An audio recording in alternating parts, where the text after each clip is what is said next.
Thank you. आप में से आज कितने लोग यहाँ पहली बार आए हैं? First time? Wow, let's give them a big hand. Welcome and congratulations. अगर आप आज यहाँ पहली बार आए हैं और आपको बहुत अजीब लग रहा है कि कहाँ हम पागलों के बीच में आ गए, तो आपको बिल्कुल ठीक लग रहा है। क्योंकि जब मैं पहली बार आया था यहाँ, मुझे भी ऐसे ही लगा था कि ये लोग कुछ अजीब से हैं, कुछ अजीबो गरीब हैं, दिखते तो पढ़े लिखे हैं, कपड़े तो ठीक पहनते हैं, लेकिन इनका दिमाग तो ख़राब नहीं है। लेकिन जब तक आधा फंक्शन खत्म हुआ, मुझे उनकी आदत पड़ चुकी थी और उनको मेरी, और मैं भी उनके जैसा ही बिहेव करने लग गया था। बैकग्राउंड से मैं और तरु हम लोग बैंगलोर में रहते हैं। मैं इंदौर से हूँ ओरिजिनली, एमपी से, और तरु यूपी से है। मैं इंजीनियर हूँ बैकग्राउंड से। मैंने इलेक्ट्रिकल इंजीनियरिंग किया है आईआईटी दिल्ली से, बैचलर्स किया है, और मैं एक चिप डिज़ाइन कंपनी में जॉब करता था बैंगलोर में, और तरु ने एमबीए किया है एचआर में, और तरु होटल इंडस्ट्री में जॉब करती थी। और हम लोग गलती से इस बिज़नेस में आ गए। हमारा कोई बचपन का ड्रीम नहीं था, और आई एम श्योर आपको भी ऐसा कभी नहीं बताया गया था। आई एम श्योर आपको भी यही बोला गया था कि या तो आपको आईआईटी जाना है, या आपको आईएएस ऑफिसर बनना है, या आपको डॉक्टर बनना है, या लॉयर बनना है। तो हम आपके जैसे ही थे बिल्कुल, लेकिन बाय चांस किसी ने बिजनेस दिखाया, समथिंग क्लिक्ड। और मुझे ऐसा लगता है कि अगर आप यहाँ पर हैं तो वो भगवान का एक बड़ा प्लान है। It's a part of a big plan, इसीलिए आप यहाँ पर हैं, अदरवाइज आप यहाँ नहीं हो सकते थे। इनफैक्ट तरु और मैं, हम लोग पहली बार बिहार आए, और हमारा जो मेंटल इमेज था बिहार का और जो रियलिटी था वो टोटली डिफरेंट था। हमने कभी इमेजिन नहीं किया था कि Patna will be so beautiful, so nice, इतना अमेजिंग सिटी होगा। कॉन्ग्रेचुलेशंस, आप इतनी बढ़िया जगह पर रहते हैं। Absolutely, absolutely.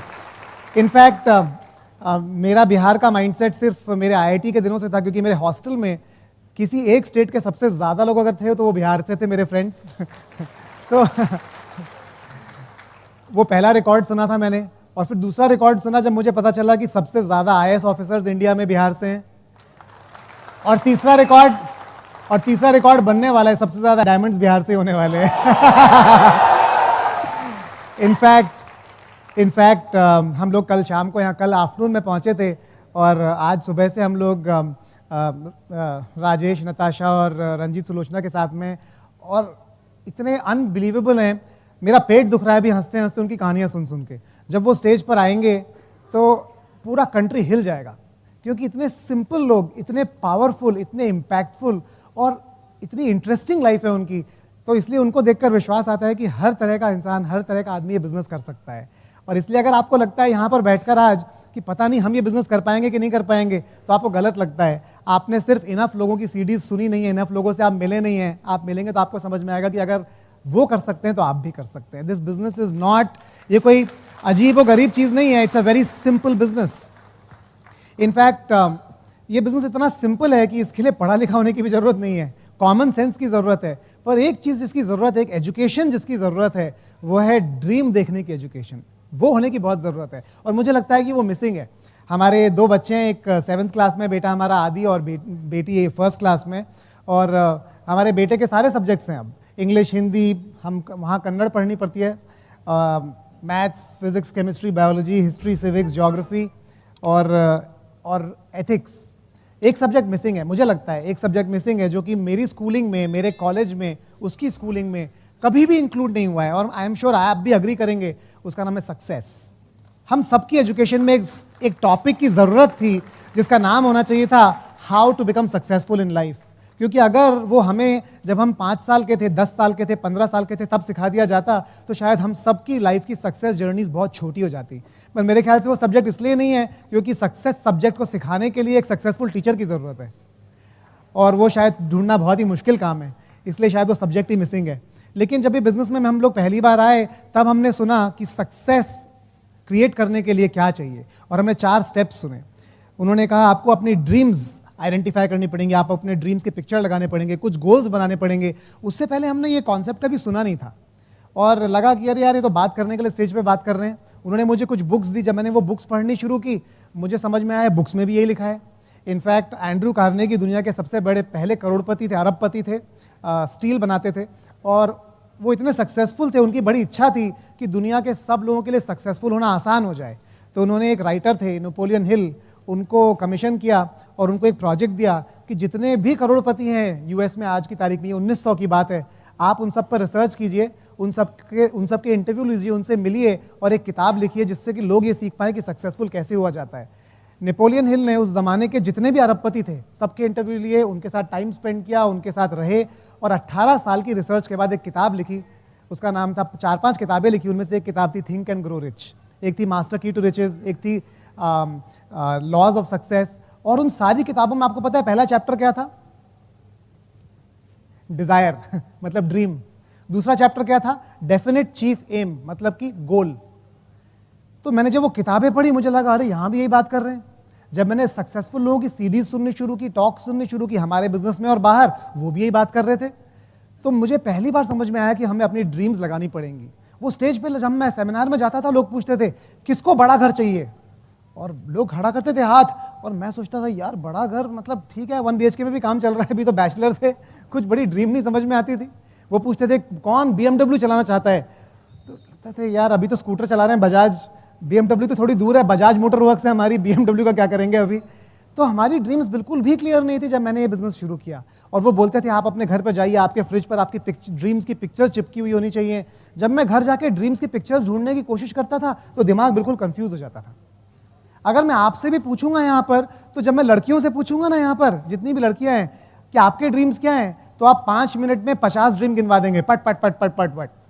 लेकिन अगर मैं आदमी लोगों से पूछूंगा, लड़कों से पूछूंगा कि आपकी ड्रीम क्या है, आपको आधा घंटा लगेगा पहली ड्रीम बताने में। पता है उसका कारण क्या है? क्योंकि हम रियलिटी में रहने की आदत पड़ गई है हमें पता है हमारी इनकम कितनी, सैलरी कितनी है, हमें पता है हमें रेज कितनी मिलने वाली है, हमें पता है रेट ऑफ इन्फ्लेशन क्या है, हमें पता है कि स्टॉक मार्केट कहां पर है, गोल्ड का करंट प्राइस क्या है, यूएस की इकोनॉमी कहां पर है। सारा हिसाब लगा के हमारा दिमाग क्या बोलता है, अरे ये ड्रीम कहां से होगी यार, अभी तो मार्केट रिसेशन में जाने वाला है। और आपकी इतनी बड़ी ड्रीम को आप इतना छोटा कर देते हैं क्योंकि आपका लॉजिक आपको हरा देता है। तो हमारे दिमाग के 2 पार्ट हैं, एक पार्ट है जो ड्रीम देखता है और एक पार्ट है जो लॉजिक से उसे प्रूव करता है। तो जो लॉजिक वाला पार्ट है वो बहुत बड़ा हो गया है और जो ड्रीम वाला पार्ट है वो बहुत छोटा हो गया है। पर अनफॉर्चुनेटली सक्सेसफुल होना और कुछ पाने का जो प्रोसेस है वो इतना अमेजिंग है कि अगर आप अपने ब्रेन को एक पिक्चर देंगे, आप उस पर विश्वास करें या उस पर विश्वास ना करें, आपका दिमाग, आपका सबकॉन्शियस माइंड उस पर काम करना शुरू कर देगा और कुछ सालों में वो पिक्चर सच होके बाहर आ जाएगी। मैं भी ऐसी ताली बजाता था क्योंकि मुझे लगता था क्या बात की है, वाह ऐसे हो जाएगा, लेकिन जाके अपनी ड्रीम कभी नहीं चिपकाता था। क्योंकि जब यहां होता था तो स्टेज से इन्फ्लुएंस होता था और जब तक घर जाता था क्या होता था, मेरा लॉजिक वाला दिमाग का पार्ट मुझे ओवरटेक कर लेता था। अबे पागल है क्या, ये कुछ होने वाला नहीं है यार, ठीक है चिपकाएंगे, फिर अगला सेमिनार, 1 महीना, 4 महीना, 6 महीना, 8 महीना। फिर जब मैंने एक बार जब बात सुनता रहा तो एक बार डिसाइड किया कि मैं अपनी ड्रीम लिखूंगा। और उस दिन मैंने ड्रीम लिखी, पूरी झूठ ड्रीम लिखी, आप विश्वास नहीं करेंगे, बिल्कुल झूठ। उसमें कुछ भी ऐसा नहीं था जिसपे मुझे विश्वास था कि हो जाएगा। और अजीब बात है कि वो सारी चीजें हो गई। प्रॉब्लम यह है कि जो भी मैं आज आपको बता रहा हूं वो सच है। आप जो भी लिखेंगे, जो भी आप ड्रीम करेंगे, अगले 8 से 10 साल में वो सच हो जाएगा। लेकिन जब वो होगा तब आपको पता है क्या लगेगा, अरे यार गलती कर दी, थोड़ा बड़ा लिख देते। और पर जिंदगी एक ही डायरेक्शन में चलती है, रिवर्स गियर में नहीं चलती है। तो आप पीछे आके उसे बदल नहीं सकते, आप अगले 10 साल के लिए उससे कुछ बदल सकते हैं। तो गेम सिर्फ अगले 10 साल का है, पिछले 10 साल को हमें भूलना पड़ेगा, है ना। हम उसके बारे में सॉरी फील नहीं कर सकते, लेकिन हमें बड़ा ड्रीम करने की जरूरत है। आज मैं और तरू आपको सिर्फ ये प्रूव करने के लिए आए हैं कि अगर आप बड़ा ड्रीम अपने दिल में रखेंगे तो आप कोई गुनाह नहीं कर रहे हैं, आप कोई गलती नहीं कर रहे हैं। क्योंकि हमारी जो पास्ट प्रोग्रामिंग है ना दिमाग की, सोसाइटी की, वो बहुत स्ट्रांग है। मेरी प्रोग्रामिंग क्या थी पता है, मैं कभी भी बिजनेस नहीं करना चाहता था, मैं जॉब करना चाहता था। क्योंकि मुझे प्रोग्राम किया गया था अपने चारों तरफ कि बिजनेसमैन को झूठ बोलना पड़ता है, जेब काटनी पड़ती है और चोरी चकारी करनी पड़ती है टैक्स की। ये मेरा इंप्रेशन था। क्या ये सही था? गलत था। लेकिन ये हमारी प्रोग्रामिंग है दिमाग की। मुझे प्रोग्राम किया गया था बचपन से कि अगर आप ज्यादा पैसा कमाने की एम्बिशन रखोगे तो आप लाइफ में अपनी खुशी, अपना पीस, अपनी शांति खो दोगे। ये प्रोग्रामिंग थी मेरी दूसरी। मेरी तीसरी प्रोग्रामिंग क्या थी, अगर आप ज्यादा बड़ा गोल सेट करोगे और वो नहीं हुआ तो आपको डिसअपॉइंटमेंट भी ज्यादा बड़ा होगा। इसलिए छोटा गोल सेट करो, नहीं हुआ तो कोई बात नहीं, क्या फर्क पड़ता है, दुख तो नहीं होगा कम से कम। लेकिन ओवर द ईयर्स मुझे समझ में आया कि ये सारी प्रोग्रामिंग हमारी बिल्कुल ही गलत है। अगर हम इस तरह चलते रहेंगे हम अपनी लाइफ में कुछ भी अकॉम्प्लिश नहीं कर सकते। कुछ 1-1.5 महीने पहले मैं बड़ौदा गया हुआ था और हमारी एक टीम है वहाँ पर जो फार्मा इंडस्ट्री में है, और मैंने उनसे पूछा कि तुम्हारे फ्रिज पर ड्रीम्स क्यों नहीं है। तो मेरा डाउनलाइन है, वो बोलते हैं कि एक्चुअली सर समझ में नहीं आता कि मेरी ड्रीम सच में क्या है। मुझे लगता है मेरे पास सब कुछ है, मुझे लगता नहीं मेरी सच में कोई ड्रीम है। मैं बिजनेस तो कर रहा हूँ बहुत तेज़ी से, पर मैं ड्रीम आइडेंटिफाई नहीं कर पा रहा हूँ। और मैंने उनको यही बताया, मैंने उनको बताया कि ऐसा नहीं कि आपके अंदर ड्रीम नहीं है, प्रॉब्लम यह है कि आप इतने डरते हैं अंदर से कि ये ड्रीम सच हो पाएगी कि नहीं, कि आपको उसको चिपकाने में और लगाने में अंदर से डर लगता है।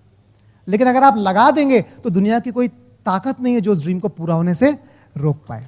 वो काम करते हैं सन फार्मा में। सन फार्मा हिंदुस्तान की सबसे बड़ी फार्मा कंपनी, दिलीप सांघवी की। और मैंने उनसे यही पूछा, अगर दिलीप सांघवी आज उनके पास सब कुछ है जो दुनिया में किसी इंसान के पास हो सकता है, आज अगर दिलीप सांघवी सोचें कि मेरी ड्रीम पूरी हो गई है, अब मुझे कुछ नहीं चाहिए, अब मुझे संन्यास लेना है, अब मैं फैक्ट्री भी नहीं चलाना चाहता, नया घर भी नहीं चाहिए मुझे गाड़ियां भी नहीं चाहिए, मुझे अपना स्टेटस भी नहीं चाहिए, मुझे और कुछ बड़ा काम भी नहीं करना है, ड्रीम खत्म हो जाए, तो आपका क्या होगा? बोले नहीं, वो अच्छा नहीं रहेगा, क्योंकि हमारी सैलरी वहीं से आती है। इमेजिन कीजिए अगर नीतीश कुमार जी की कल ड्रीम खत्म हो जाए कि बिहार को बेटर बनाना है, तो क्या होगा? कितना झटका लगेगा हमारे दिल को। अगर प्राइम मिनिस्टर नरेंद्र मोदी जी की ड्रीम खत्म हो जाए, अरे हिंदुस्तान इतना आगे तो निकल गए यार, कहां गुलाम थे, अब तो आजाद हैं, हो गया बहुत, और कितना चाहिए? हम सब किसी बड़ी ड्रीम का पार्ट हैं, इसलिए हमारी जिंदगी में होप, उम्मीद जिंदा है। लेकिन क्या आपने ये सोचा है कि आपके बच्चे, आपके डाउनलाइंस, आपकी फैमिली भी आपकी एक बड़ी ड्रीम का पार्ट होने चाहिए? अगर आपकी बड़ी ड्रीम नहीं होगी, वो कितने डिसअपॉइंटेड होंगे। हमारे बच्चों के ड्रीम्स बहुत बड़े बड़े हैं, लेकिन जैसे जैसे उनकी एज 1-1 साल बढ़ती जाती है, वो ड्रीम खत्म होते चले जाते हैं। या तो वो खत्म हो जाते हैं या उन्हें मार दिया जाता है, क्योंकि हम उनको बोल बोल कर खत्म कर देते हैं। हम सबकी रिस्पॉन्सिबिलिटी है कि हम बड़े ड्रीम्स को ड्रीम करें। हमारा एक डाउनलाइन है, उसने कुछ दिनों पहले वो एक अपना ड्रीम बुक बना के लाया। सॉफ्टवेयर इंजीनियर है, बहुत ज़्यादा हाई सैलरी नहीं है उसकी। उसने उसमें ड्रीम्स लिखे हुए थे अपने एक एक करके। और शुरुआत कैसे थी? पहले उसमें था कि मेरा किस किस कंट्रीज़ में मेरा एक घर होगा, फिर था कि कौन कौन से मॉडल का प्लेन मैं एक दिन उड़ाऊंगा, फिर था कि कौन कौन से मॉडल के हेलीकॉप्टर नामों के साथ मेरे पास होंगे, फिर था कि कौन कौन सी गाड़ियां, नाम और उनके मॉडल, ऐसे मॉडल जो मैंने सुने भी नहीं थे, वो मेरे पास होंगे। फिर था कि किस किस बैंक अकाउंट में $1 मिलियन, $1 मिलियन पाउंड, $1 मिलियन येन मेरे पास होंगे। जब मैं वो पढ़ना शुरू किया तो मेरे दिमाग ने पता है क्या बोला? डायमंड लेवल पर आज भी मेरे दिमाग में बोला, अरे यार ये कितने प्लान दिखाएगा, ये क्यों नहीं लिखता है, क्या लिख रहा है? लेकिन आप विश्वास नहीं करेंगे, जब तक वो 5 पेज मैंने पढ़ के खत्म किए ना, मेरे पीछे रोंगटे खड़े हो रहे थे। मैं इतना फायर्ड अप हो गया उसको पढ़ के, मुझे लगा क्या बात है, सच हो ना हो, ड्रीम में क्या नुकसान है, कितनी एक्साइटिंग है ये ड्रीम। आप ड्रीम करके तो देखिए एक बार। वो ड्रीम नहीं जो रात को आती है, वो ड्रीम जो आप दिन में देख सकते हैं, और आपको मजा आ जाएगा। और जब ये हमारी लाइफ में होना शुरू हो गया ना, तो हमें समझ में आया कि वाह, इसको हमें सिर्फ एक ही काम करना है, अपने ड्रीम्स को ट्रांसलेट करना है, चिपकाना है, गोल्स बनाने, और वो होने शुरू हो जाएंगे। मैं आपको कुछ पिक्चर्स दिखाना चाहता हूँ हमारी रियल लाइफ के। ये घर है जिसमें हम 12 साल से रहते थे, जिसमें हम एमरल्ड गए, फाउंडर एमरल्ड, डायमंड और फाउंडर डायमंड, और हम बहुत खुश थे। ड्रीम का मतलब ये नहीं है कि हम दुखी हों जहाँ पर हम हों उससे। ड्रीम का मतलब है कि हम थैंकफुल हैं, हम ईश्वर को धन्यवाद देते हैं कि जो है हमारे पास, हम उससे बहुत खुश हैं, लेकिन हम इससे बहुत ज़्यादा पोटेंशियल रखते हैं करने का, पहुँचने का और दूसरों को पहुँचाने का, है ना, वो इंपॉर्टेंट है। नेक्स्ट वन, हमारे पास एक ड्रीम बुक थी, एक स्केच बुक थी, जैसे बच्चों की ड्राइंग बुक होती है, और उसमें हमने अपने ड्रीम्स के पिक्चर्स चिपकाए हुए थे। और ये पिक्चर काट के मैंने, जब उन्होंने स्टेज पे इतनी बार बोला तो मैंने भी कोई पिक्चर काट के चिपका दिया, ये पिक्चर काट के चिपका दिया। एक्चुअली जब मैं चिपका रहा था ना इसको, मुझे बिल्कुल भी भरोसा नहीं था कि ऐसा कुछ हो सकता है। इनफैक्ट मुझे लगता था कुछ गलती कर रहा हूँ, तो ऐसा गलती से ना हुआ तो क्या करूँ, तो मैंने एक और चिपका दिया इसके बाद, ये वाला चिपका दिया कि यार कोई बात नहीं, डिसअपॉइंटमेंट हुआ तो कम से कम आसपास का तो हो जाएगा कुछ। नेक्स्ट, लेकिन इस घर में आज हम रहते हैं।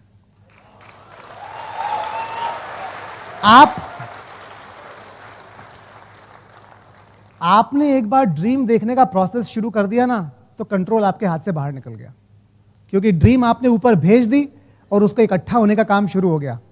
इकट्ठी तब वो हो ही जाएगी, लेकिन देखने का काम आपको शुरू करने की जरूरत है, वो आपके हाथ में है। उसको इकट्ठा करने का काम आपकी जरूरत नहीं है, आपको उसके बाद काम करते जाना है और चीजें इकट्ठी होती चली जाएंगी। नेक्स्ट वन, ये हमारा बेडरूम था जिसमें हम रहा करते थे बहुत सालों तक। हमें कभी चिंता नहीं थी हम कैसे रहते हैं, कितना सिंपली रहते हैं, कितना पैसा कमाते हैं। नेक्स्ट, ये हमारा ड्रेसिंग रूम था। नेक्स्ट, पर ये आज हमारा बेडरूम है।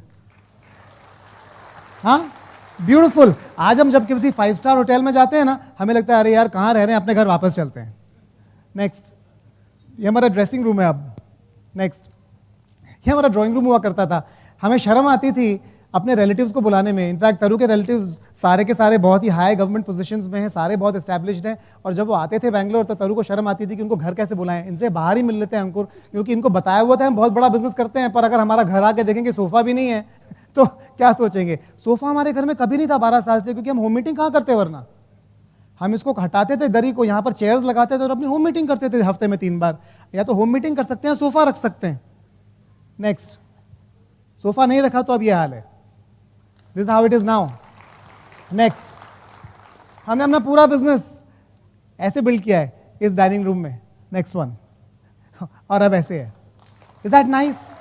नेक्स्ट, ये एक आउटडोर डाइनिंग है, वो इंडोर डाइनिंग थी, एक आउटडोर डाइनिंग है। नेक्स्ट, ये ऐसे हमारी होम मीटिंग हुआ करती थी। ये पेस मीटिंग है जिसमें हमारे लोग बैठते थे और उन्हें किसी को दिक्कत नहीं हुई कभी भी, क्योंकि उनमें से कोई भी आदमी ये नहीं देख रहा था कि हमारे पास क्या था, वो सब ये देख रहे थे कि हमारे पास क्या होने वाला है।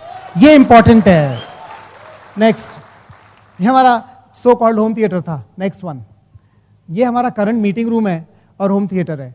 हमारे प्रॉस्पेक्ट जब अब किसी मीटिंग में आते हैं, उनको नहीं समझ में आता हम पहले कहाँ थे। उनको लगता है कि ठीक है यहीं से बिजनेस शुरू किया होगा, लेकिन this is not the beginning, this is the end of what we did, है ना। ये शुरुआत नहीं है, ये बहुत साल काम करने का नतीजा है। नेक्स्ट, ये बहुत ही इंटरेस्टिंग पिक्चर है, क्योंकि मैं अपनी पहली होम मीटिंग करने के लिए अपने अपलायंस के साथ LA में, मैं कैलिफोर्निया में स्पॉन्सर हुआ था, 3 महीने वहाँ पर था सिर्फ, फिर बैंगलोर आ गया और हम एक होम मीटिंग करने के लिए कपल के साथ लॉस एंजलिस गए 5 घंटे ड्राइव करके, और जिस कपल ने हमें इन्वाइट किया था वो कपल ही गायब हो गया। तो बोर्ड लगा था, चेयर लगी थी, जिसने इन्वाइट, प्रॉस्पेक्ट तो नहीं आते हैं कई बार होम मीटिंग में, लेकिन जिसके घर होम मीटिंग है वही गायब हो जाए तो अजीब बात है। वही गायब हो गया। 1-2 घंटा वेट करने के बाद हम वहाँ से निकल गए। मेरे अपलाइन को बहुत डर लगा कि अरे यार ये अंकुर क्विट ना कर दे, अभी तो नया नया स्पॉन्सर हुआ है, तो पूरा नो शो हो गया। और वो मेरी ड्रीम बिल्ड करने के लिए मुझे रोडियो ड्राइव ले गए। LA में एक सड़क थी, रोडियो ड्राइव नाम है उसका, वहाँ पर दुनिया के सबसे बड़े शोरूम्स हुआ करते थे, और मुझे फरारी शोरूम में ले गए कि अंकुर देखो इतनी बढ़िया बढ़िया कार्स हैं, तुम्हारी क्या ड्रीम है। मुझे कोई ड्रीम समझ में नहीं आती थी उस टाइम पे, लेकिन उस शोरूम के बाहर ये कार पार्क थी जो कि एक जैगवार थी उस ज़माने की। मैंने उनको कहा कि दीपक ये कार मुझे पसंद है, जैगवार मुझे अच्छी लगती है। उन्होंने कहा कोई बात नहीं, फरारी छोड़ो, तुम्हारी इसके सामने पिक्चर लेता हूँ, और वो पिक्चर ले ली। ये मेरी ड्रीम बुक में चिपकी हुई थी, इसको बहुत साल लगे। नेक्स्ट, लेकिन अब वो वहाँ से हटके ये वाली मेरी ड्रीम बुक में अब चिपकी हुई है हमारे रेफ्रिजरेटर पे। देखिए, मैं आपको ये बताना चाह रहा हूँ कि ये अभी हुआ नहीं है, ये और बहुत सारी और ड्रीम्स हमारे फ्रिज पर और हमारी वेबसाइट्स पर आज हैं। हमारी एक वेबसाइट है ankurtaru.com, अगर आप उस पर जाकर जाएंगे, एक पूरा पेज ड्रीम्स के ऊपर है कि हमारी क्या ड्रीम्स हैं। मेरी एक ड्रीम है कि मेरे पास एक 100 एकड़ का जंगल होना चाहिए एक प्राइवेट लेक के साथ, और उसमें एक घर होना चाहिए। बहुत बड़ी ड्रीम है, पागलपन नहीं किया है क्या फर्क पड़ता है, मेरी है, ये पूरी नहीं हुई है, लेकिन आपको बताता हूं मैं 2 या 3 फंक्शन बाद जब आऊंगा तो आपको रियल पिक्चर दिखा सकता हूं, क्योंकि ड्रीम प्रोसेस ऐसे ही काम करता है हर लेवल पर, कोई फर्क नहीं पड़ता कि आप किस लेवल पर हैं। नेक्स्ट, जब मैं बिजनेस शुरू किया तो उन्होंने कहा कि तुम कितना पैसा कमाना चाहते हो, कोई नंबर डिसाइड करो।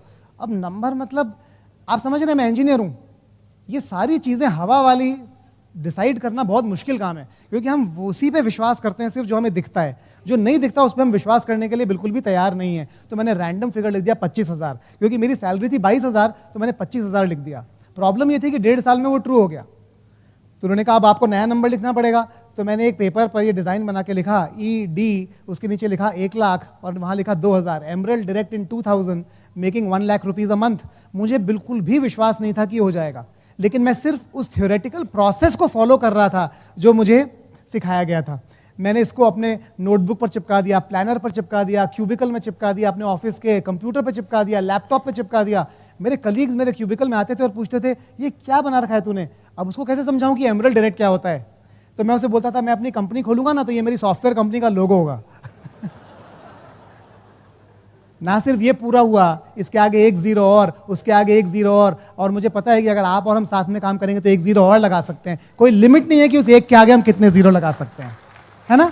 नेक्स्ट, मेरा बहुत बड़ा ड्रीम था जब मैंने बिजनेस शुरू किया। मुझे लगता था कि जो मैं कर रहा था अपने आईटी इंडस्ट्री में, अपने प्रोफेशन में, उसका कोई बहुत बड़ा इम्पैक्ट नहीं था, कोई दुनिया नहीं बदल रही थी मेरे उस काम को करने से। मुझे पैसे आ रहे थे, मैं अपनी फैमिली के लिए कुछ कर पा रहा था, लेकिन कोई बहुत बड़ा यूनिवर्सल इम्पैक्ट क्रिएट नहीं कर रहा था। इसलिए मैं कुछ ऐसी चीज़ ढूंढ रहा था जिससे कि मैं भी सक्सेसफुल हो सकूँ और मैं एक बहुत बड़ा इम्पैक्ट भी क्रिएट कर सकूँ। And that is why I was in this business. मेरा ड्रीम था कि अपने जॉब से रिटायर हो सकूं, छोड़ सकूं और इस बिजनेस में टाइम डालकर कुछ बड़ा कर सकूं। और ये हमारे एक डाउनलाइन है, उनके क्लॉक ब्रेकिंग सेरेमनी की पिक्चर है। आपने हमारा वीडियो भी देखा होगा, ऐसी बेड़ियों में।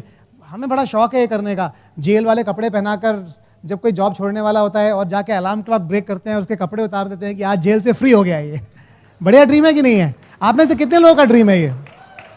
हम बहुत सक्सेसफुल हैं अपने करियर्स में, हम बहुत अकॉम्प्लिश्ड हैं अपने करियर्स में, हम दुनिया की नज़रों में बहुत ज़्यादा रिस्पेक्टेड प्लेसेस पर हैं, पर अंदर से हम फ्रस्ट्रेटेड हैं, अंदर से हम बंधा हुआ फील करते हैं। हमें फ्रीडम की ज़रूरत है और ये है वो ड्रीम, है ना। नेक्स्ट, ये मेरी ड्रीम बुक में बहुत सालों तक था। जब मैं छोटा था ना, मेरा ड्रीम था कि मैं रात को जाऊं और बुक स्टोर होता है ना, बुक स्टोर का ताला तोड़ के और सारी बुक्स एक चुरा के एक ट्रक में भर के अपने घर ले आऊं। ये ड्रीम हुआ करता था मेरा। तो मैंने एक ड्रीम लगाया हुआ था कि मेरी एक पर्सनल लाइब्रेरी होगी अपनी खुद की, अपने घर में। नेक्स्ट, और हमारी बुक्स इस तरह रहा करती थी। नेक्स्ट, पर अब that is a private library that we made for ourselves. मैंने पता है क्या नोटिस किया है? मैंने नोटिस किया है कि बड़े बड़े लोग, हमारी तरह के अडल्ट्स, फुल ग्रोन अडल्ट्स, जो कि देखने में, जिनकी ड्रीम सिर्फ घर और कार होने चाहिए, हमारे ड्रीम्स बड़े छुपे हुए हैं अंदर, लेकिन वो निकल के नहीं आते हैं, क्योंकि ना हमारे पास उसके लिए पैसा है, ना हमारे पास उसके लिए टाइम है। लेकिन जिस दिन मैं आपको पैसा और टाइम दोनों दे दूंगा ना, आपके वो सारे ड्रीम्स निकल निकल के बाहर आना शुरू कर देंगे। जब मैं छोटा था तो हम यूनिवर्सिटी ऑफ रुड़की जाया करते थे। मेरे मौसा जी वहाँ पर प्रोफेसर थे और उनके एक नेबर थे जो कि प्रोफेसर ही थे और पूरी दुनिया में असाइनमेंट्स पे जाते थे। उनके बच्चों के पास एक बिल्डिंग ब्लॉक्स हुआ करते थे लेगो नाम के। पता नहीं आपने नाम सुना है कि नहीं, लेगो टॉयज, लेगो के बिल्डिंग ब्लॉक्स। हमें बहुत शौक था, पर पूरे साल में एक ही बार हम उनसे खेल पाते थे जाके, क्योंकि वो इतने महंगे थे कि उनको इंडिया में खरीदना पॉसिबल नहीं था। डायमंड जाने के बाद आपको पता है, आप विश्वास नहीं करेंगे, मैं लाखों रुपया खर्च कर चुका हूं लेगो के ब्लॉक्स खरीदने पे। खरीदता हूं आदि के नाम पे, खेलता हूं मैं उसके साथ। मैं फुली ग्रोन अडल्ट बैठ के लेगो ब्लॉक्स बनाता हूं उसके साथ, क्योंकि मेरे अंदर एक ड्रीम थी। बस वो ड्रीम इतनी दबी हुई थी कि कभी निकल के नहीं आ पाई, क्योंकि ना टाइम था लेगो ब्लॉक्स बनाने का। सॉफ्टवेयर इंजीनियर लेगो ब्लॉक्स बनाएगा, आप पागल हो गए। लेकिन आपके दिल को कितना मजा आएगा आप सोच नहीं सकते हैं वो करने में, है ना। Next one. ये ड्रीम, तरु और हमारी शादी हुई और मैंने तरु को सेम प्रोसेस बताया, अपने ड्रीम्स लिखना शुरू कर दो, तुम चिंता मत करो क्या लिख रही हो। ये 5 सितंबर 2001 को लिखा हुआ है और तरु के अपने ड्रीम्स इसमें बहुत कम है। सिर्फ तीसरी लाइन है अपने तरु की जिसमें लिखे हैं उसने 4 कपड़ों के नाम जो उसे खरीदने थे। बाकी ड्रीम्स तरु को नहीं पता थे। तो उसने पहली ड्रीम क्या लिखी थी? उसने लिखी थी रेडियो कंट्रोल एयरप्लेन्स फॉर अंकुर। दूसरी ड्रीम लिखी थी होम थिएटर फॉर अंकुर। तो आधे ड्रीम अंकुर के थे, अपनी ड्रीम समझ के लिखे हुए थे, क्योंकि ड्रीम करना इतना मुश्किल है हमारे लिए जब हम ये काम शुरू करते हैं। Next one. और मैं जितने पैसे लेगो ब्लॉक्स पे उड़ा चुका हूं, उतने ही पैसे रेडियो कंट्रोल एयरप्लेन और हेलीकॉप्टर। मेरे घर में एक अलमारी भरी हुई है। आपके भी ऐसे ड्रीम्स हैं। हो सकता है आपका खेती करना हो सकता है आपका ड्रीम गाय पालना हो सकता है आपका ड्रीम अपने गांव का अडॉप्ट करना हो सकता है आपका ड्रीम फार्म हाउस बनाना हो। आपका ड्रीम कुछ भी हो सकता है, वो आपका है, दूसरों को उससे कोई फर्क नहीं पड़ता। और हम लोग अभी स्कॉटलैंड पे एक वेकेशन में गए हुए थे और आदि और मैंने 2 दिन तक सिर्फ प्लेन उड़ाया और कुछ नहीं किया। It was so awesome. इतना ब्यूटीफुल एक्सपीरियंस था कि आप सोच नहीं सकते। नेक्स्ट, ये मेरी ड्रीम बुक में बहुत सालों तक पिक्चर थी। Oberoi wild flower hall Shimla है। ये ओबरॉय का एक रिजॉर्ट है, वाइल्ड फ्लावर हॉल। और मेरा ड्रीम था कि इस होटल में रहना चाहिए, क्योंकि इतना महंगा था हमारे लिए कि हम कभी सोच नहीं सकते थे कि इसमें रह पाएँ। इसका रेंट है 20,000 रुपीज़ पर नाइट। लेकिन इस ड्रीम के पीछे इतना सारे अकॉम्प्लिशमेंट्स हैं कि आप सोच नहीं सकते। अगर मैं आपको पिक्चर्स दिखाऊंगा ना, हम किस तरह के होटल्स में रुके हैं दुनिया भर में। नेक्स्ट वन, ये केप टाउन में होटल है, overlooking the ocean, one of the most beautiful hotels in the world, जहां पर हम डायमंड क्लब के लिए रुके थे। नेक्स्ट, ये अलास्कन क्रूज है, 7 स्टार होटल पानी के ऊपर, और हम लोग, हमारा डायमंड क्लब यहाँ पर था, Alaskan cruise. In fact Niaz Rubina हमारे साथ थे, प्रेमवत सुनीता हमारे साथ थे। It was beautiful, it was super awesome. Next, ये वेनेशियन है मकाओ में, और आप यहाँ पर रुकेंगे आपको लगेगा आप पैलेस के अंदर रुके हुए हैं, वेनिस के अंदर रुके हुए हैं। आप अगर ड्रीम्स लगाएंगे वो ड्रीम्स पूरे हो जाएंगे। लगाने की देर है, आपको प्रोसेस शुरू करना है बस। Next, in style. आप बिजनेस क्लास में जाएंगे, लोग आपको छोड़ने आए, लोग आपको रिसीव करने आए और उनका ड्रीम बढ़े, उनका ड्रीम एक्सपैंड हो, इससे बढ़िया चीज दुनिया में कोई हो नहीं सकती है। नेक्स्ट वन, ये ड्रीम इस रूम में जितने भी कोर लोग बैठे हैं उनका ड्रीम है। हमारे अपलाइन को पता था कि जो चीज़ हमारा दिमाग बिलीव कर सकता है वो रियलिटी में होनी शुरू हो जाएगी, और दिमाग को बिलीव करने के लिए सिर्फ एक पिक्चर चाहिए। वो हमारी एक लीडरशिप थी, मणिपाल रेणुका वहाँ पर आए हुए थे, हम लोग एमरल्ड्स से, फाउंडर एमरल्ड्स। हमारे 6 लाख के कोई आता पता नहीं था। मणिपाल रेणुका ने किसी को बोला कि आप तुम रॉकी की ट्यून बजाओ, हमें स्टेज पे बुलाया और हमें खड़े होकर हमारे हैंड्स रेज कर दिए। हमें नहीं पता था हमारी डायमंडशिप कहाँ पे आएगी, कहाँ से आएगी, कैसे पूरी होगी, लेकिन उन्हें हमें विश्वास दिला दिया कि ये होने वाला है, and your hands will be raised. और next year we were brand new diamonds the FED। Next, ये अल्टीमेट ड्रीम है इस बिजनेस का, अगर आप इस बिजनेस का पार्ट है कुछ सालों से तो। नेक्स्ट वन, और जब आप ये कर लेंगे, आप इतने सारे दुनिया के स्टेजेस पे बात करेंगे और इतने सारे लोगों के साथ अपनी ड्रीम्स शेयर कर पाएंगे, अपनी नॉलेज शेयर कर पाएंगे कि आप दुनिया में एक बदलाव लाना शुरू कर देंगे। आपके कारण इतनी लाइव्स इंपैक्ट होंगी, और स्टेजेस जिसमें हमने बात की है, that has been the best experience of our life. Next, ये मैडम टुसॉर्ड्स में लंदन में जो प्राइवेटली हमारे लिए बंद कर दिया गया था, जिससे हम ऐसे पोजेस लेके फोटोज खिंचवा सके। नेक्स्ट, मैं आपको इतनी पिक्चर्स दिखा सकता हूं। नेक्स्ट, ये सब ड्रीम्स हैं। आप जब इनका पार्ट बनेंगे ना अपनी लाइफ में, आपको लगेगा ये कैसे हो गया, काश मैं इससे और भी बड़ा सोच लेता तो कितना बढ़िया होता। ये एक फैमिली वेकेशन है जो पिछले 10 दिन हमने अपने तरु के एंटायर फैमिली के साथ ली। तरु के पापा का 70th बर्थडे था। जब आपके पास टाइम और पैसा ये कॉम्बिनेशन होगा, आप अपनी लाइफ में इतनी पावरफुल चीज़ें कर पाएंगे जो कि आपके अंदर हैं पर वो एक्सप्रेस नहीं हो पा रही हैं। आपको सिर्फ उनको निकालने की ज़रूरत है, और उसके लिए आपको डायमंड जाने की ज़रूरत है। एंड हियर्स तरु, I will come back. Good evening everybody. कल से हम इतना इन्जॉय कर रहे हैं। इनफैक्ट मैं फर्स्ट सेशन में भी बता रही थी कि जब हम शुरू में बिज़नेस ज्वाइन करते हैं तो बहुत सारे लोग जो हमारे फैमिली मेम्बर्स, हमारे फ्रेंड्स होते हैं, सबका मजाक तो उड़ता ही है। It is a process that हम जिससे हम सब निकलते ही निकलते हैं। मैं आपको एक बात बताना चाहती हूँ, आप इस बिज़नेस को, इस लाइफ को इतना इन्जॉय करोगे। पता है क्यों? क्योंकि जब हम ये बिज़नेस शुरू करते हैं, हमें पता नहीं होता कि हम किस चीज़ में एंटर करने वाले हैं। अगर एक हम normal software engineer, HR professional होते और लाइफ में पहली बार पटना आ रहे होते, डेफिनेटली जैसा वेलकम हमें मिला, जितना हम इन्जॉय कर रहे हैं, मतलब आपको ऐसा, मेरे को सीरियसली ऐसे फीलिंग हो रही थी, क्योंकि प्रियम व सुनीता हमारे इतने अच्छे फ्रेंड्स हैं। हम लोग साथ में प्लैटिनम गए, हम लोग साथ में डायमंड गए, सालों साल कहीं ना कहीं मिलते रहे। इतनी अच्छी बॉन्डिंग हो गई कि ऐसे लग रहा था जैसे अपने बड़े भाई के घर आ रहे हो। It is such a good feeling कि आप किसी सिटी में पहली बार आ रहे हो और कोई आपको वेलकम करने के लिए है। इनफैक्ट कल से हमारे होस्ट सभी लोग इतना वो, मैंने यहाँ का मालदा आम क्या मस्त एंजॉय किया है कल से। सीरियसली, मतलब वो मुझे लगता है किंग ऑफ मैंगो मालदा को होना चाहिए था। इनफैक्ट प्रियंका जी ने बोला हम आपके साथ पैक करेंगे, तो बिल्कुल बहुत सारा, जितनी बैगेज लिमिट है सब में आम ही भर दीजिए, वही लेके जाएंगे। सीरियसली, लेकिन उसके साथ हम बहुत मेमोरीज लेके जा रहे हैं यहाँ से, बहुत बहुत एंजॉय कर रहे हैं हम लोग। और देखिए, मैं आपको कुछ ही चीज़ें हमारे बेटे से 12 साल का आदि, उससे बात कर रही थी और मैं उससे पूछ रही थी कि अच्छा तुम बताओ कि हमें बिज़नेस क्यों करना चाहिए, हम कुछ और भी तो कर सकते थे। तो उसने बहुत इंटरेस्टिंग चीज़ें बोली। बोला आप बहुत पैसे कमाते हो। हमने कहा हाँ हम कमाते हैं, लेकिन वो तो हम किसी और प्रोफेशन में भी कमा सकते थे। बोलते नहीं, ये आपके बिजनेस में ना आप you are kind of your own boss, आप किसी और के अंडर काम नहीं करते, आप खुद के बॉस हो। ऐसे ठीक है, और क्या सर? आपके बिजनेस में सब लोग बहुत अच्छे हैं। सर आपको कैसे पता? जो लोग भी घर आते हैं, कोई स्मोक नहीं करता, कोई ड्रिंक नहीं करता, किसी के कोई बैड हैबिट्स नहीं है। और उसने एक बहुत इंटरेस्टिंग चीज़ बोली, 12-13 साल के बच्चे बहुत कुछ ऑब्जर्व करते हैं। मैं काफ़ी सरप्राइज थी। उसने बोला आपके पार्टीज़ भी बड़े क्लीन होते हैं। तो और उसने बताया वो हमारे यहाँ एक्सेस का बहुत बड़ा ज़बरदस्त लॉन्च हुआ था, लॉन्च पार्टी हुई थी, रॉक कॉन्सर्ट था, और बच्चों का भी अपना नेटवर्क होता है। हम तो उसको नहीं लेके गए थे, लेकिन उसके और फ्रेंड्स आए थे उस दिन। उसने बोला कि रॉक कॉन्सर्ट में भी देयर वाज नो ड्रिंकिंग, तो आपके बच्चे हर कुछ ऑब्जर्व कर रहे होते हैं। मैंने पूछा अच्छा और क्या है? बोलते आप बहुत अच्छे हैबिट्स सीख रहे हैं।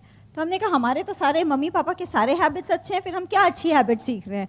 सर नहीं, वो वाले अच्छे हैबिट्स नहीं, 7 हैबिट्स जैसे अच्छे हैबिट्स, गोल्स लगाना, ड्रीम्स लगाना, पॉजिटिव बोलना, सेल्फ टॉक लिखना। अच्छा और क्या बिजनेस में और क्या अच्छा है? फिर बोलता है कि आप अच्छी बुक्स पढ़ते हो, वो बुक्स कुछ डिफरेंट होती हैं और आप हमें सिखाते हो। से ठीक है, वेरी गुड। और फिर उसने बोला कि सबसे ज़्यादा क्या अच्छा लगता है? ट्रिप्स बहुत अच्छी देती है। ठीक है, ट्रिप्स देती है, उसके लिए तो हमें बहुत मेहनत करनी पड़ती है, हमें आपको छोड़ के जाना पड़ता है, ट्रैवल भी करना पड़ता है, वो सब आप करते रहो, बस हमें ट्रिप पे ले चलो, ठीक है, बहुत वेरी वेरी क्लियर। और लास्ट चीज़ उसने बोली कि आप इस बिज़नेस से न्यू स्किल्स सीखते हो। सर कौन सी न्यू स्किल्स सीखते हो? तो बोलते हैं लोगों से बात करने की। सर अगर आपको बिजनेस करना ही नहीं है तो फिर लोगों से बात करने की क्या ज़रूरत है? बोलते नहीं, लोगों से बात करने की स्किल लाइफ में हर जगह काम आती है। Can you believe it? और फिर उसने एक चीज़ बहुत दुखी होके बोली, बिल ब्रेट अंकल ने एक चीज़ नहीं सिखाई है। सर क्या नहीं सिखाया बिल ब्रेट अंकल ने? सारी मम्मास को बोलना चाहिए कि बच्चों को कम नहीं, बिल्कुल नहीं डांटना चाहिए, है ना। तो उसको ऐसा लगता है कि अगर बिल ब्रेट अंकल कुछ सिखा के गए होते तो मेरी मम्मा तो पक्का फॉलो कर ही लेती। तो it is such a beauty to watch. मैं आपको एक चीज़ इसके थ्रू ये बताना चाहती हूँ, आप इस बिज़नेस को एक फंक्शन से इवैल्यूएट नहीं कर सकते, है ना। हमें बिज़नेस में, मुझे बिज़नेस में 16 ईयर्स हो गए हैं, और जैसे ये न्यूज़पेपर में आया ना, ये मैंने कभी सोचा भी नहीं था होगा। तो 16 ईयर्स हो गए, हम अभी भी एक्सप्लोर कर रहे हैं कि इस बिज़नेस से क्या हो सकता है। मुझे कम से कम 1 साल लगा था समझने में कि सच में इस बिज़नेस से इतनी सारी चीज़ें पॉसिबल हैं, डूएबल हैं। बस कॉमन सेंस से कह लीजिए या गुड फॉर्च्यून से कह लीजिए, मुझे एक ही बात समझ में आई। जैसे हमारी शादी हुई, एक ये डिसीजन मैंने बहुत क्विकली ले लिया था कि हेडक्वार्टर पेरेंट्स के घर से यहाँ शिफ्ट हो जाना चाहिए, है ना। क्योंकि अगर हम दोनों के इस बिज़नेस में अगर बड़ा करना है तो हस्बैंड वाइफ की टीम बहुत टाइट होनी ज़रूरी है। आपके डिसीजंस गलत हो, सही हो, टफ हो, जैसे भी हो, अगर आप दोनों अपने डिसीजंस पे स्टेडी रहेंगे, बिज़नेस बहुत जल्दी ग्रो करेगा। हम सबके, अंकुर के पेरेंट्स ने भी चिंता की, मेरे पेरेंट्स ने भी चिंता की कि हम अपनी लाइफ वेस्ट तो नहीं कर रहे हैं, लेकिन एक ही चीज़ से उनको हमेशा कॉन्फिडेंस रहा, क्योंकि हम दोनों उस डिसीजन में टुगेदर थे। लेकिन बस अगर वो आपका एक दूसरे के लिए अनकंडीशनल सपोर्ट है तो अनपैरेलल्ड लाइफ है ना। आप सोच के देखिए, इतना सेटिस्फैक्शन मिलता है। जो अंकुर अभी स्कॉटलैंड वाली हॉलीडे की बात कर रहे थे, मेरे ऐसे 1-2 मिनट में डिसीजन हो गया कि हम स्कॉटलैंड जा सकते हैं। मेरे पेरेंट्स ऑलरेडी वहाँ थे, मेरा भाई वहाँ रहता है यूके में, मेरी सिस्टर 1 महीने की हॉलीडे पे जा रही थी। और जस्ट बिकॉज देखिए, लाइफ में आप चॉइसेस तभी बना सकते हैं जब आपके पास टाइम एंड मनी, फ्रीडम दोनों है, वरना सिर्फ कॉम्प्रोमाइज़ हैं। इनफैक्ट मेरे फादर को कोई फ़र्क नहीं पड़ता कि हम यूके में थे कि यहाँ थे, कोई फ़र्क नहीं पड़ता। लेकिन उन्होंने एक चीज़ बोली कि क्योंकि हम ही लास्ट मिनट एडिशंस थे जिससे फैमिली कंप्लीट हो गई, उन्होंने एक ही चीज़ बोला, for my 70th birthday for a senior citizen this is the best gift you could have given. आप सोच के देखिए मुझे कितना सेटिस्फैक्शन हुआ होगा, है ना। तो मुझे ऐसा लगता है कि अगर मैंने बहुत सारी गर्मी की छुट्टी, सर्दी की छुट्टी, दिवाली की छुट्टी, दशहरा की छुट्टी में अपने घर नहीं जा पाई तो क्या हुआ? कोई फ़र्क नहीं पड़ता ना। कुछ पाने के लिए कुछ प्राइस तो पे करना ही पड़ेगा, है ना। तो बहुत सारी चीज़ें ऐसी है। इनफैक्ट उस ट्रिप पे देखिए, हम बोलते हैं ना कि बिज़नेस में जब हम टोटली कमिटेड होके, ऐसा कभी नहीं था। देखिए, अंकुर IIT से पढ़े हुए हैं, बहुत अच्छे जॉब प्रोफाइल में थे। 98 में 23-24,000 was also very good salary, है ना। वही जो भी अच्छे पैकेजेस होते थे। लेकिन हमने अपने घर में कुछ भी नहीं किया, ओनली बिकॉज टाइम और एफर्ट दोनों का फोकस चाहिए होता है ना। लेकिन उसको हमने इतनी मल्टीपल फोल्ड्स एंजॉय किया है। वो फ्रीडम, मतलब हर चीज़ जैसे आपको स्टाइल में करनी हो आप कर सकते हो, लेकिन उसके लिए हमने बहुत सारी चीज़ें जो हमारे आसपास सब लोग कर रहे थे वो हमने नहीं की। तो it is okay to do that. In fact जब हम अभी इस बार वहाँ यूके में थे, अंकुर ने 1 सेकेंड में, जस्ट बिकॉज हम वहाँ थे, मेरे ब्रदर के घर 1 रात रुके थे, एक इतना एक्सपेंसिव गिफ्ट ऑर्डर किया। और ऐसे भी नहीं, कोई ओकेजन नहीं था, कोई स्पेशल रीज़न नहीं था, कुछ नहीं था। Just because he felt like हाँ उनको अच्छा लगेगा, ठीक है ऑर्डर कर देते हैं। आप में से कितनी लेडीज़ हैं जिनको अच्छा लगेगा कि जब आप अपने लव्ड वंस के लिए without budget, without price tag, without seeing the price आप कुछ गिफ्ट्स ले जा सके? बहुत छोटी छोटी चीज़ें हैं लेकिन आपकी लाइफ को फिल कर देती हैं। इनफैक्ट वो न्यूज़पेपर वाली बात मैं आपको बताती हूँ, it was such a big thing. मेरा ना first and last preferred thing है कि मुझे घर पे छोड़ दिया जाए। अगर मुझे बिजनेस के लिए बाहर निकलना है मैं बहुत खुशी से जाती हूँ, वरना मुझे घर में अच्छा लगता है। जब इस वीडियो शूट की बात हुई थी, क्या सेलिब्रिटी स्टेटस था, इतना मज़ा आया। एक हेयर स्टाइलिस्ट, एक कपड़ों का स्टाइलिस्ट, एक प्रोडक्शन डायरेक्टर, मुझे लगा था 5-6 लोग, 60-70 लोगों की क्रू। आपको रियल लाइफ एक्सपीरियंस हो जाता है कि मूवीज़ कैसे बनती हैं। सीरियसली, मतलब पसीना आए तो कोई टिश्यू लेके आ रहा है, एक बाल चिपक जाए तो कोई हेयर ड्रायर लेके आ रहा है। आप सोच सकते हो इतना वो मैं आपको ये बताना चाहती हूँ, बहुत लेडीज़ को सोच के लगा कि मैं वैसा स्टाइल वाइल वाली लड़की नहीं हूँ। एक्चुअली मैं भी नहीं थी, लेकिन वो करने में मैं आपको बता रही हूँ, अगर आपको मौका है तो छोड़िएगा मत। इतना मज़ा आया, इतना अच्छा लगा। इनफैक्ट हमारे घर में अंकुर ने अपने बोर्ड को टॉप किया, पता नहीं बहुत सारे अचीवमेंट्स थे, ग्रेड मतलब IIT क्वालिफाई किया, बोर्ड टॉप किया, पता नहीं क्या क्या किया, तो न्यूज़पेपर में नाम आया था। और मेरे देवर का भी, वो लोग IIT खड़गपुर गए, फिर वो और उसकी वाइफ दोनों IIM अहमदाबाद के पास आउट है। तीनों के अपनी लाइफ में न्यूज़पेपर में नाम आए थे, मेरा ही बचा था, है ना। तो आदि बहुत एक्साइटेड था जब पेपर में आया। उसने, हमारे घर अभी भी न्यूज़पेपर नहीं आता, तो उसने अपने चाचू को फ़ोन करके बोला, चाचू आज पेपर लेके आइएगा, मम्मा की फ़ोटो आई है। तो आप सोच के देखिए, आपको, मैं अपने बच्चों को, मम्मियाँ बड़ी चालू होती हैं, तो मैंने उसको भी लेवरेज कर लिया। मैंने उसको बोला, देखो मैंने पढ़ाई के टाइम ज़्यादा मेहनत नहीं करी थी, तब तो मेरा मिस हो गया, लेकिन बिजनेस में मैंने मेहनत कर ली, तो देखो पेपर में नाम आ गया। तो आपको मैं बता रही हूँ, क्रेजी से क्रेजी ड्रीम्स, है ना। जो फैमिली शुरू में सोचती थी कि दोनों टाइम वेस्ट कर रहे हैं, पढ़ा लिखा लड़का है, पता नहीं कौन से ट्रैक पे चल दिया। हमारे व्हाट्सएप के फैमिली ग्रुप्स में मैंने कोई पिक्चर नहीं डाला, किसी ने वो पिक्चर डाला, बिलीव मी, फैमिली में everybody so proud of us today. It is such a good feeling, क्योंकि सबने इतने messages, first entrepreneur of the family, पहली, मतलब बहुत सक्सेसफुल लोग हैं। लेकिन मैं बता रही हूँ, लेकिन डटे आपको तब तक रहना पड़ेगा जब तक कि आपका ड्रीम अकॉम्प्लिश ना हो जाए। तो लोग तो ना बोलेंगे, फैमिली तो मजाक उड़ाएगी, बस आप दोनों को एक दूसरे का साथ देना है, and the whole world will be at your feet. Here is Ankur. ये बिजनेस रॉकेट साइंस नहीं है, it is a process which has to be followed. अगर आप वो प्रोसेस फॉलो करेंगे, you will get all the blessings in the world. आपको backstage आने की ज़रूरत है, आपको उस एनवायरनमेंट को देखने की ज़रूरत है, आपको डायमंड क्लब आने की ज़रूरत है, और आपको रियलाइज़ होगा कि जितने साल आपने जो मेहनत की है, जितने सैक्रिफाइसेस किए हैं, जितने डिस्ट्रैक्शन से आप दूर रहे, जितने आपने न्यूज़पेपर नहीं पढ़े और जितने TV नहीं देखे और जितनी मूवीज़ को मिस किया, वो सब बराबर हो जाएगा, मैनी फोल्ड बराबर हो जाएगा। हमें पता है कि इस जगह से सबसे ज़्यादा डायमंड्स ब्रेक होने वाले हैं। We are absolutely proud of each and every one of you, and we will see you in diamond club. Thank you.